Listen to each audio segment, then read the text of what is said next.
and gentlemen, it is my honor to present to you Her Excellency, the President of the Republic of the Philippines, President Corazon Aquino. Let's give her a round of applause.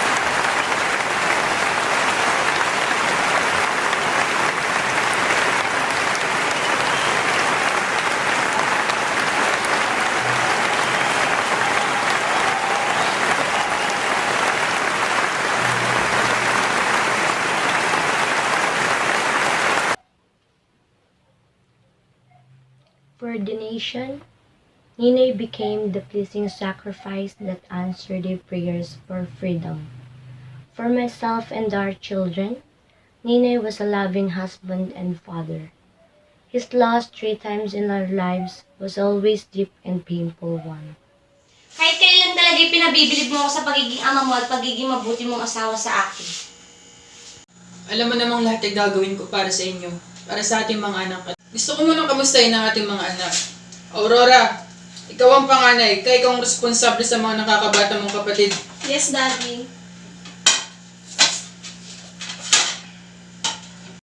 Alam mo bang si Victoria ang tumutulong sa ating uniko iyon na si Noynoy? Mabuti naman kung ganun. Elena, So, balita ko ikaw ang sakit sa ulo ng ating mga kasama at lalong-lalo na sa iyong ina. hindi po, Daddy. Sinabi mo pa, napakatigas talaga ng ulo ng batang yan. Pero ganun pa man, siya yung tumutulong sa akin sa pag-aalaga sa ating bunsong anak.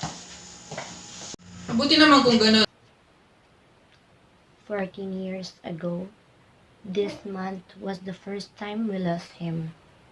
A president turned dictator and traitor to his oath, suspended the Constitution and shut down the Congress that was much like this one before which I am honored to speak.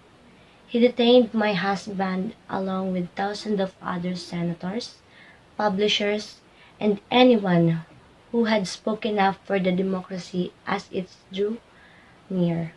But for Ninoy, a long and cruel ordeal was reserved. The dictator already knew that Ninoy was not a body merely to be imprisoned, but a spirit he must be break. For even as dictatorship demolished one by one the institution of democracy, the press, the Congress, the independence of the judiciary, the protection of the Bill of Rights, Ninoy kept their spirit alive in himself. Narinig niyo ba? Narinig niyo ba ang balita ipinagtatanggol ni Ninoy ang nagaganap ng sigal sa ating bansa?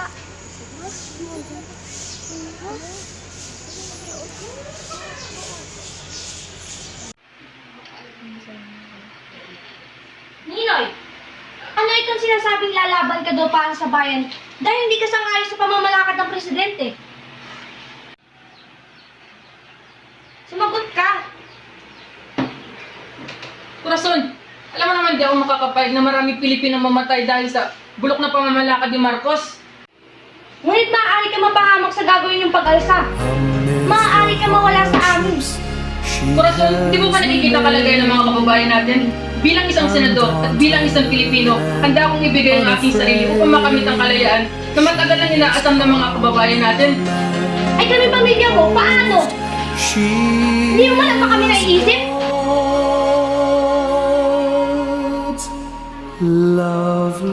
Wala kang alam sa sinasabi mo, Corazon. Lagi ko kayong naiisip. Walang araw na lumilipas, hindi ko kayo naiisip. Pasensya, ngunit kung buhay ko ang kapalit para sa Pilipinas, gagawin ko. Okay na. The government sought to break him by dignities and terror.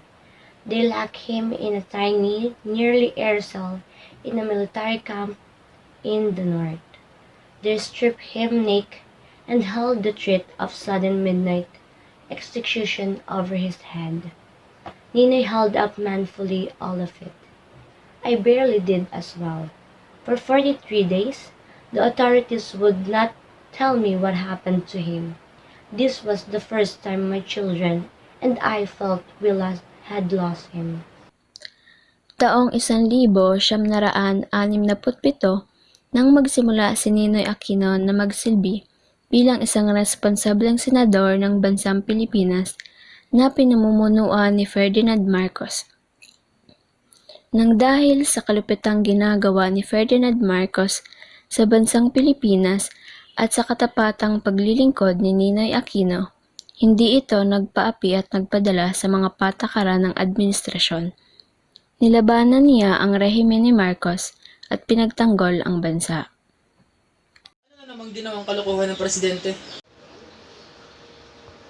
Buksan mo ang telebisyon. My countrymen, as of the 21st of this month, I signed Proclamation number 1081, placing the entire Philippines under martial law. This proclamation was to be implemented upon my clearance, and clearance was granted at 9 o'clock in the evening of the 22nd, last night. I have proclaimed martial law in accordance with the powers vested in the President by the Constitution of the Philippines. The proclamation... Martial law? Kalokohan? Minahon ka, huwag ka masyadong padalos-dalos sa iyong mga desisyon. Pero hindi ako papayag na kung ano-ano lang ginagawa niya sa ating bansa.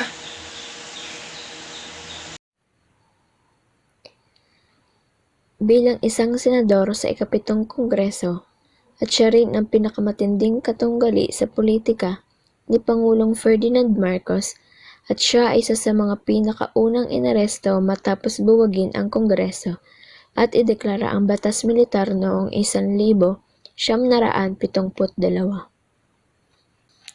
Nang dahil sa kagatingan at katapangan ni Ninoy ipagtanggol ang bansa, napagdesisyonan ni Ferdinand Marcos na ipahuli at ikulong ang iba pang kumakalaban sa kanyang pagkapinuno ng bansa. Isinakdal si Ninoy Aquino sa korteng militar para sa kasong pagpatay, ilegal na pagmamay-ari ng mga armas at subversion.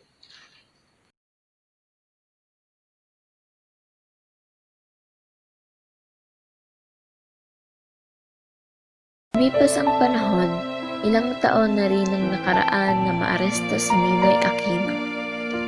Sa kabila ng hirap sa loob ng piitan, tiniis niya ang hirap sa nararamdaman niyang sakit sa puso.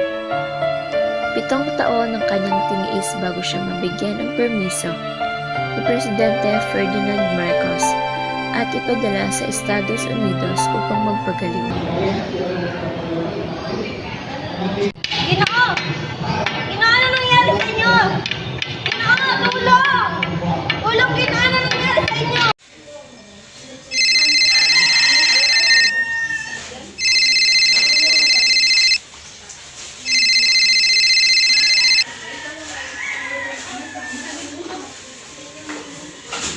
Hello, magandang umaga. Magandang araw. Nais ko ipaalam sa inyo na si Ninoy Aquino ay inatake sa puso.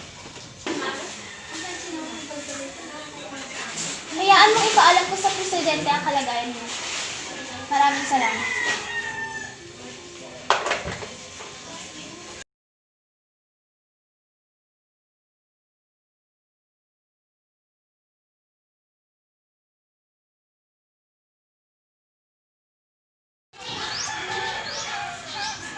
Magandang umaga po, Presidente Marcos. May masamang balita po ako para sa iyo. Ano yun? Nangyari kung si Ninoy Aquino raw ay inatake sa puso. Ano pa ang nararapat natin gawin? Ako na ang bahala. Ipatawag mo ang aking kanang kamay at sa kanya ko ibibigay ang responsibilidad sa bagay niyan. Maaari ka nang umalis.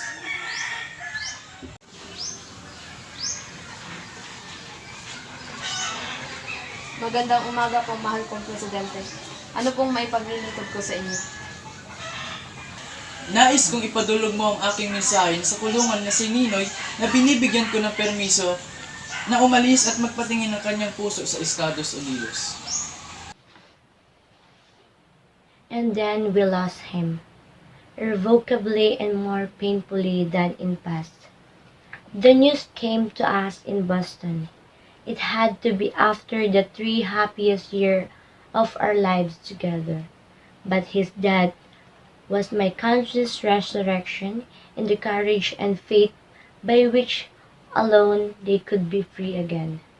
The dictator had called him a nobody. 2 million people threw aside their positivity and escorted him to his grave. And so began the revolution that has brought me to the democracy most famous home, the Congress of the United States.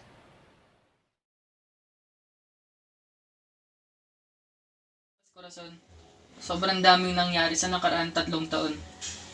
Minsan nakasama ko kayo nung ako'y nakarate pa sa ospital. Kung may mangyari man sa akin, huwag mong kakalimutang mahal ko kayo at ang mga anak natin. Huwag na huwag mo silang pababayaan. Sigurado ka ba gusto mo nang umuwi? Hintayin mo na lang kami, sasabay kami ng mga anak ko sa'yo para mapanatag ang loob ko. Baka kung anong mangyari sa'yo. Alala mo ba yung sinabi ko sa'yo dati?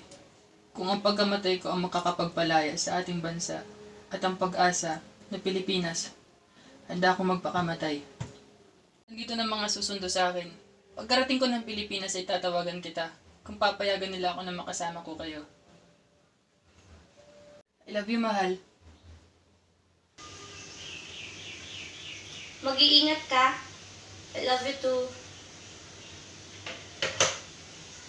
With your hand camera, because this action can become very fast. In a matter of 3-4 minutes, it could be all over, you know. And I may not be able to talk to you again after this.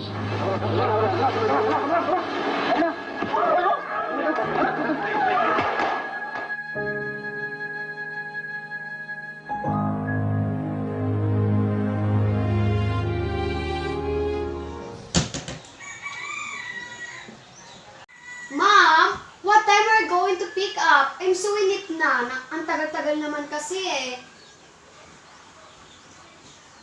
Just relax, kid. We're just waiting for our car. I wanna go home na. I miss Daddy so much and I want to hug him so tight. Hello? May masama po kaming balita tungkol sa inyong asawang si Ninoy Aquino. Ngunit wag po kayong mabibigla. Hindi pa man lamang siya nakakababa ng eroplano sa tarmac. Binarin na siya sa ulo.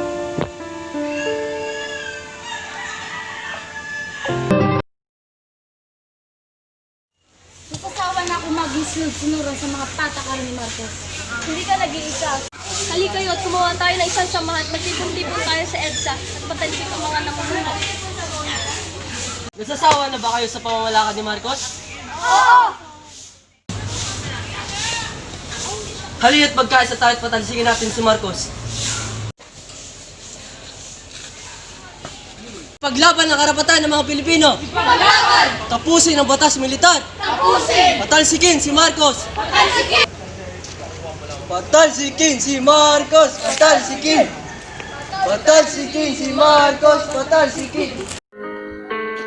Ang pagkamatay ni Ninoy Aquino ang nagsilbing inspirasyon ng mga Pilipino upang magkaroon ng pag-aalsa noong Pebrero 1986 o mas kilala bilang People's Power Revolution sa EDSA. Iniluklok ng bayan si Corazon Aquino upang maging bagong presidente ng bansa. Nagdesisyon si Ferdinand Marcos na magkaroon ng snap election at siyang naging dahilan ng pagkapanalo ni Corazon Aquino.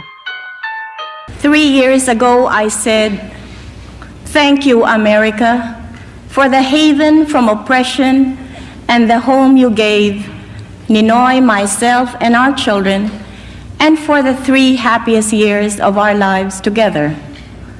Today, I say, join us, America, as we build a new home for democracy, another haven for the oppressed, so it may stand as a shining testament of our 2 nations' commitment to freedom."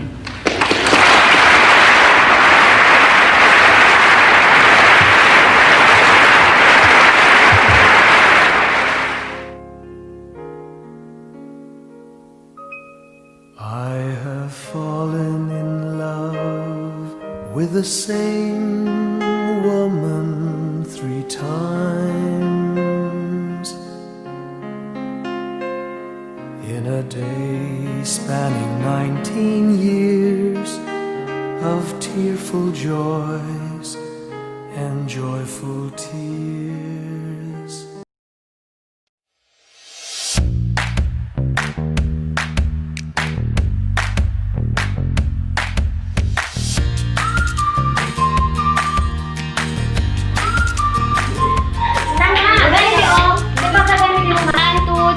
Go!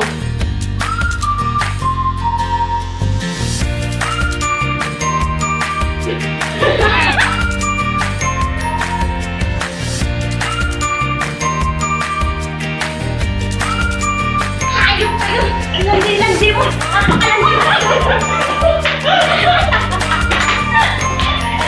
Go! Wala kang karapatin! Go! Walang kakayaya! Wala kang patagalin sa ito! Lumayas ka! Wala kang alam sa sinasabi mong korason. Lagi kitang naiisip. Walang araw na... Gusto ko man ang kapusayin ng ating mga anak. Aurora, ikaw ang panganay. Kaya ikaw ang responsable sa mga anak mo.